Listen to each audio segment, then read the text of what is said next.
जब से Donald Trump की राष्ट्रपति के तौर पर व्हाइट हाउस में वापसी हुई है, तब से ही ट्रंप ताबड़तोड़ तरीके से इस तरह से फैसले ले रहे हैं जिससे यूक्रेन से लेकर पूरा यूरोप परेशान है। ट्रंप ने पहले पूरे यूरोप को किनारे लगाकर खुद को इस तरह से स्थापित कर दिया कि अब वही यूक्रेन में युद्ध रुकवा सकते हैं। इसके अलावा यूक्रेन को लेकर तमाम यूरोपीय देशों की चिंताओं को भी ट्रंप ने नहीं सुना और तो और ट्रंप ने टैरिफ का जिन्न चिराग से निकाल दिया, जो लगातार पूरे यूरोप को डरा रहा है। जिस तरह से ट्रंप फैसले ले रहे हैं, उन्हें देखकर पूरे यूरोप को लगता है कि ट्रंप एक तरफा अपनी चौधराहट दिखा रहे हैं। इसके अलावा ट्रंप ने नाटो देशों से भी कह दिया कि वो अपने रक्षा बजट का 5% पैसा नाटो के बजट में जमा कराएं और अगर ऐसा नहीं होता है तो अमेरिका नाटो देशों के प्रति अपने वादों को नहीं निभाएगा। और तो और ट्रंप कई बार नाटो से बाहर निकलने की धमकी तक दे चुके हैं और यही वजह है कि ट्रंप के इस रवैये से पूरा यूरोप त्रस्त हो चुका है। और अब इसी कड़ी में यूरोप अंदर खाने ट्रंप को लेकर एक बहुत बड़ा प्लान तैयार कर रहा है और अगर यूरोप इसमें कामयाब होता है तो नाटो से अमेरिका का हमेशा हमेशा के लिए पत्ता साफ हो जाएगा। दरअसल पूरा यूरोप अमेरिका को नाटो से बाहर करने के लिए एक योजना तैयार कर रहा है जिसके तहत अगले 5 से 10 सालों में नाटो से अमेरिका को बाहर निकाला जा सके। यूरोपीय देश मिलिट्री सपोर्ट के मामले में अब अमेरिका पर अपनी निर्भरता कम करने में लगे हुए हैं।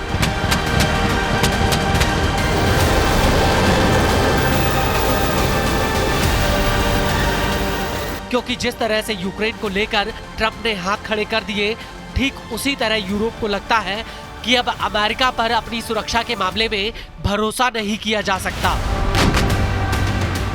आपको बता दें कि ये जानकारी फाइनेंशियल टाइम्स ने इस मामले से वाकिफ एक अधिकारी के हवाले से दी है। अखबार का कहना है कि ब्रिटेन, फ्रांस, जर्मनी और नॉर्डिक देश इसको लेकर कवायद में लगे हुए हैं। वही ब्लूमबर्ग न्यूज ने अपनी रिपोर्ट में कहा है कि नाटो ने यूरोप और कनाडा से अपने हथियारों और उपकरणों का भंडारण 30% बढ़ाने के लिए कहा है क्योंकि ट्रंप बार बार नाटो से बाहर निकलने की धमकी दे रहे हैं। यहाँ तक कि ट्रंप का ये भी कहना है कि नाटो देशों को अपने रक्षा बजट का 5% हिस्सा नाटो के बजट में हर हालत में जमा कराना होगा। अगर वो ऐसा नहीं करेंगे तो अमेरिका उनके हिस्से का बोझ नहीं उठाएगा। फाइनेंशियल टाइम्स का कहना है कि नाटो की ये कोशिश उन हालातों से निपटने में एक बहुत बड़ा कदम है जब अमेरिका अचानक से एक तरफा नाटो से बाहर निकलने की घोषणा करेगा और अगर ऐसा होता है तो हालात बेहद ही खराब हो सकते हैं। बता दें कि पिछले 80 सालों से नाटो यूरोप की रक्षा करता आया है और इसमें अमेरिका का बहुत बड़ा योगदान है।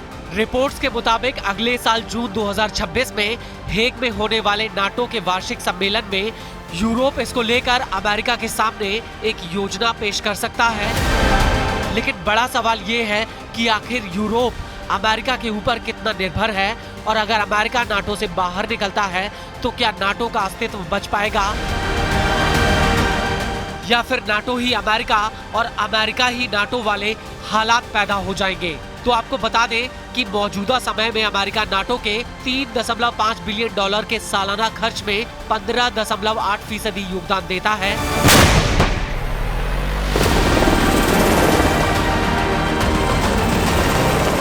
अमेरिका पूरे यूरोप भर में 80,000 से लेकर 1 लाख सैनिक तैनात करता है और यही वजह है कि पूरे यूरोप की सुरक्षा में अमेरिका की बहुत बड़ी भूमिका है। और इसी वजह से अब यूरोपीय देश जैसे जर्मनी, फ्रांस और ब्रिटेन पहले ही घोषणा कर चुके हैं कि वो डिफेंस सेक्टर में खर्च और निवेश बढ़ा रहे हैं। वही फाइनेंशियल टाइम्स ने सरकारी सूत्रों के हवाले से अपनी रिपोर्ट में कहा है कि यूरोपीय देशों को रक्षा के मामले में आत्मनिर्भर होने में करीब 5 से 10 साल लग जाएंगे, तभी वो नाटो में अमेरिका के बिना खुद को आत्मनिर्भर बना पाएंगे।